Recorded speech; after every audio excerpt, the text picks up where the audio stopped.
désert du livre, il y a une citation d'un philosophe qui m'a beaucoup accompagnée dans cette écriture, qui est Vladimir Jankélévitch, et il parle de la conscience nocturne. C'est un livre sur le nocturne qu'il a écrit, donc le genre musical nocturne, mais aussi sur la conscience nocturne. Et mon livre se passe beaucoup la nuit. On parlera certainement des nuits de Mathilde. Et donc, dans ce passage sur la conscience nocturne, il dit elle traînera, ivre de lune. Et à la fin, il dit que lui soit accordé le vrai sommeil, non pas le sommeil de plume, mais le sommeil dans la piscine des songes et des ténèbres.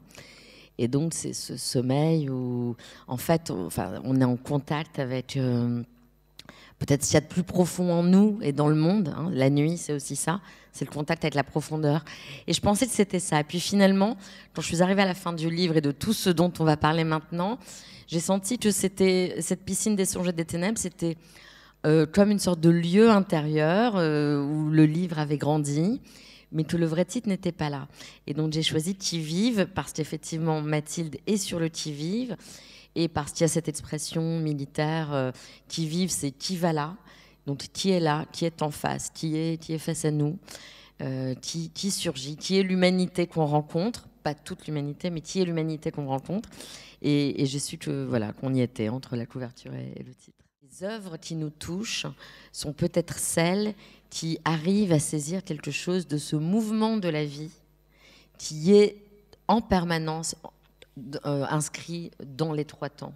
Du présent qui est déjà passé et du présent qui est là tout près au futur. Et dire concilier les trois temps, pour ne pas être abstrait, ça signifie vraiment saisir quelque chose du mouvement de la vie. Voilà, du mouvement. Si on se contente d'écrire quelque chose en le figeant dans le passé, ça ne peut pas résonner aujourd'hui.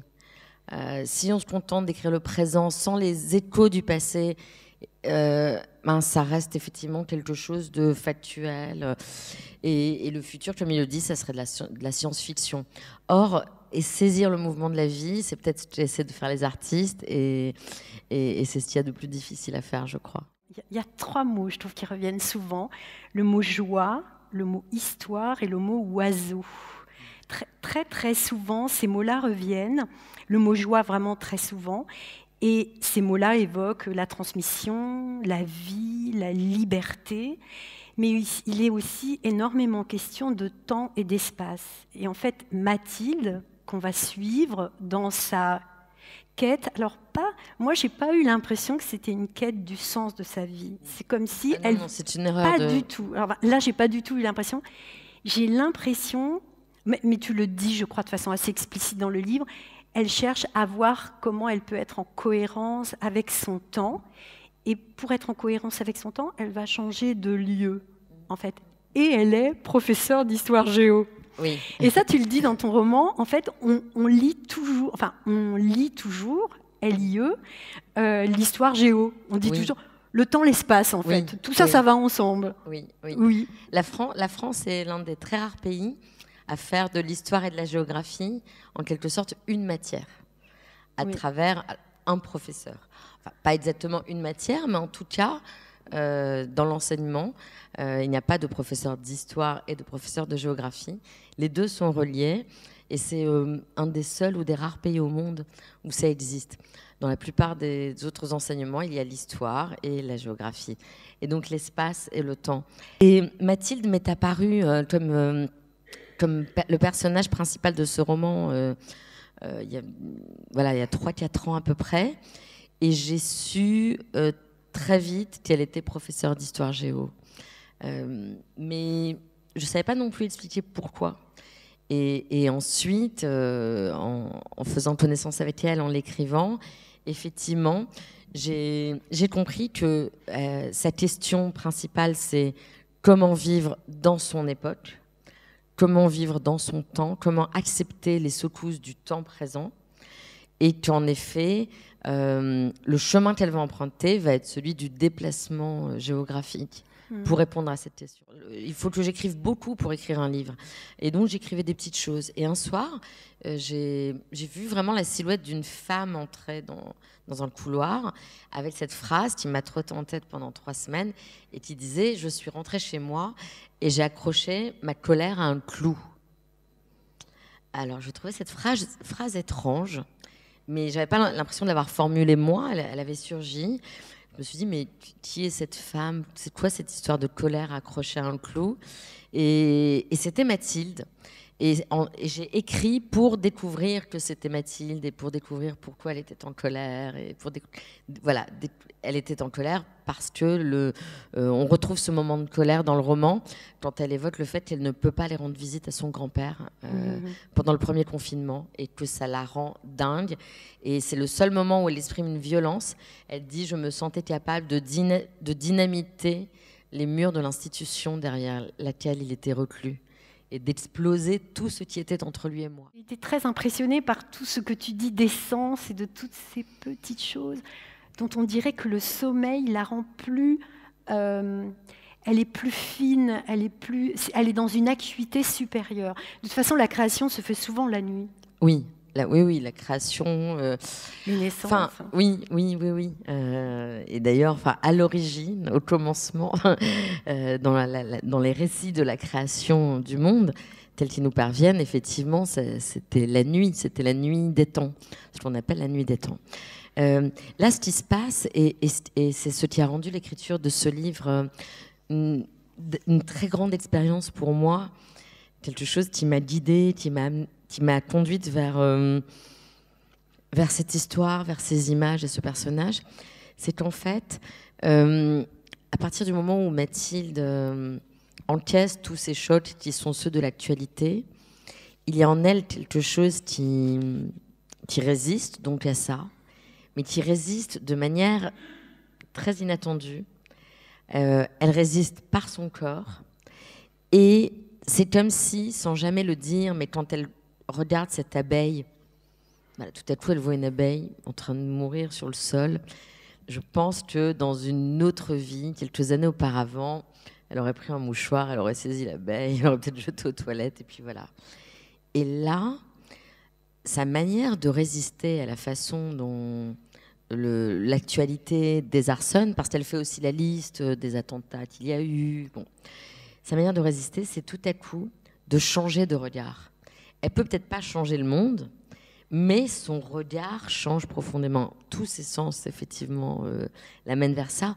Mais tout à coup, elle regarde chaque chose, chaque être, comme dans une forme de pas seulement d'émerveillement, mais d'étonnement. Tout devient nouveau pour elle.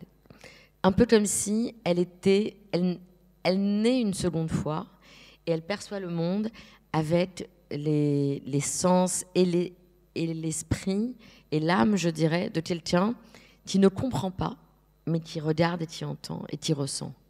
Mais qui ne comprend pas, qui sait qu'elle ne comprend plus. Mais c'est pas parce qu'elle ne comprend pas qu'elle ne peut pas ressentir, au contraire. C'est vrai que le sacré occupe une place importante. La rencontre, c'est l'espace humain le plus mystérieux, en fait. Parce que, bien sûr, il y a tout ce qui nous est donné. Et ce livre, justement, c'est un livre aussi qui est né de l'époque, d'une confrontation à l'époque, avec des questions de l'époque. Et une de ces questions que je trouve parfois trop présente et trop enfermante aussi, c'est celle de l'identité. Depuis plusieurs années, mais c'est un peu le cas de entre guillemets, toutes les choses qui sont là à trop forte dose. À un moment donné, je pense qu'elles se retournent et elles deviennent soit des poisons, soit des clichés, soit des prisons. J'ai un autre cadeau à te faire, regarde. Voilà. On fait comme ça. Tu vois, il y a 2 oiseaux. Oh là là. Et je t'en donne un en signe d'amitié. Oh là là. Voilà. Alors, pourquoi il y a autant d'oiseaux dans cette histoire? Waouh. Alors, après, je dirais pourquoi il est incroyable. J'adore son poids. Oui, le poids est joli. Donc, j'ai le même, tu vois. Là. Bon, je vous le montre, là. Voilà, petit oiseau. Voilà, hop. Voilà. Merci. Oh là là. Alors, les oiseaux, alors vraiment, voilà, je dis souvent que pour moi, chaque rencontre est unique. Et on parlait de la rencontre tout à l'heure, parce que je suis le mouvement qui m'est proposé et que je découvre au fur et à mesure. Concernant les oiseaux et la remarque sur les oiseaux, j'ai déjà fait beaucoup de rencontres autour de ce livre qui ont été toutes très intéressantes, mais finalement, personne ne m'a parlé des oiseaux. Or, effectivement, ils sont présents. Ils sont présents à plus d'un titre. D'abord parce que Mathilde, à un moment donné, elle observe les oiseaux dans la ville, elle veut s'envoler autour d'elle. Elle veut aussi s'envoler. Léonard Cohen, dans cette vidéo, il dit il y a les nuits où nous volons et celles où nous ne volons pas. Son mari, lui, quand il la prend dans ses bras, parce que quand elle perd le toucher, ils ne font plus l'amour, mais lui la prend dans ses bras et il lui raconte leur histoire depuis le début. Oui. Et il lui dit, la première fois que je t'ai vu entrer en salle des profs, parce que lui aussi est prof de maths, il lui dit, tu ressemblais à un oiseau prêt à s'envoler avec ta robe jaune. Et puis elle s'envole, elle part en Israël, elle s'envole. Et là-bas, elle va avoir d'autres oiseaux. Juste, il y a cet oiseau qu'elle découvre. Moi aussi, voilà, le vanneau à éperon. Pourquoi tu as choisi cet oiseau-là? Tu parles aussi de cigogne, hein, d'ailleurs. Il y a aussi des cigognes. Ouais. Alors, l'oiseau, voilà, là où je suis heureuse, c'est que les motifs se sont tissés sans que je le souhaite. Je ne me suis pas dit, je vais mettre des oiseaux. Je ne prends pas de telles décisions aussi radicales lorsque j'écris un livre. Je ne me suis pas dit, je vais mettre des oiseaux dans le livre. Mais ils ont commencé à venir. Et il s'avère que, bon, elle part en Israël. Et Israël est une étape importante de la migration des oiseaux. C'est-à-dire, c'est voilà, dans cette migration des oiseaux du nord vers le sud et du sud vers le nord, Israël est vraiment une étape importante où les cigognes s'arrêtent, les grues. Il y a des oiseaux qu'on ne voit pas non plus ici, qui n'existent pas. Et le vanneau à éperon c'est un oiseau que j'ai réellement vu là-bas un jour en allant en Israël. J'y suis allée plus souvent que Mathilde. Et je l'ai vu dans des circonstances que je pourrais pas, que je veux garder pour moi, mais qui étaient très bouleversantes.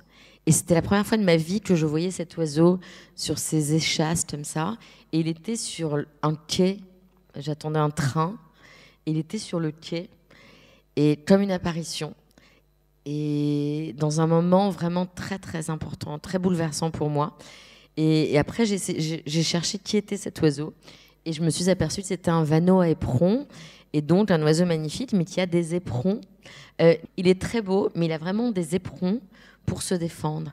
Et donc, le mélange de grâce de cet oiseau et de sa capacité à se défendre, quand il le faut, a rencontré quelque chose de mon héroïne. Et là, j'ai décidé de mettre un vanneau à éperon. Les autres oiseaux sont arrivés, on va dire, vraiment très naturellement. Mais c'est comme s'il m'avait conduite vers cet oiseau-là, qui est à la fois beau, gracieux, et en même temps qui peut se défendre, qui a de quoi se défendre, qui est armé. Alors maintenant, on va arriver à la fin. Je vais te poser ma question rituelle. Quel est ton état d'esprit à l'instant? À l'instant ou dans la vie, hein, j'en sais rien. À l'instant, ce sera plus simple. Oui, peut-être. Parce que, déjà, en reprenant cet oiseau, je suis très troublée parce que lorsque je suis revenue d'Ukraine en 2018, où je suis allée après la mort d'Aaron Appelfeld pour voir la ville dans laquelle il était né. Tout à l'heure, je vous ai dit que c'était la Roumanie, mais depuis, c'est devenu l'Ukraine. J'ai évidemment pas fait de tourisme là-bas. En fait, le voyage, c'est pas quelque chose qui m'intéresse en tant que touriste. J'ai pas envie. Je n'aime pas être touriste. J'aime pas aller. Enfin, j'ai pas de plaisir particulier à aller dans un pays et à faire du tourisme. En revanche, je me rends dans un pays qui, pour des raisons littéraires, affectives, me raconte quelque chose avant que j'y aille déjà. Là, je vis des choses qui sont des grands voyages intérieurs. Et pourquoi je raconte ça? Parce que quand je suis allée à Tchernovitz, dans l'hiver 2018, il faisait très froid.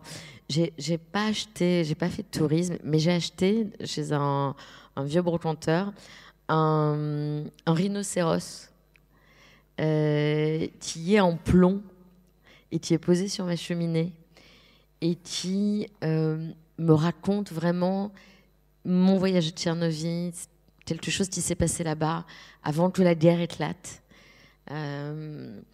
Quelque chose de très fort qui s'est passé sur la découverte du fait que parfois, ce qu'on appelle l'état de grâce, parce que Mathilde est à la recherche de l'état de grâce, et Léonard Cohen aussi. L'état de grâce, c'est simplement avoir le sentiment d'être au bon endroit, au bon moment. Et qu'il n'y a pas un autre lieu au monde où on serait aussi bien que là, maintenant. Et cet oiseau, qui est pour moi, voilà, celui du livre, échappé du livre, va rejoindre le rhinocéros de Tchernovitz. Donc voilà, ils vont dialoguer. Et ça répond à la question que tu posais. Mon état d'esprit, c'est une sorte d'état de grâce, parce que c'est... voilà. C'est magnifique. Il n'y a pas besoin de l'expliquer. C'est magnifique, merci. Merci. Merci. Merci.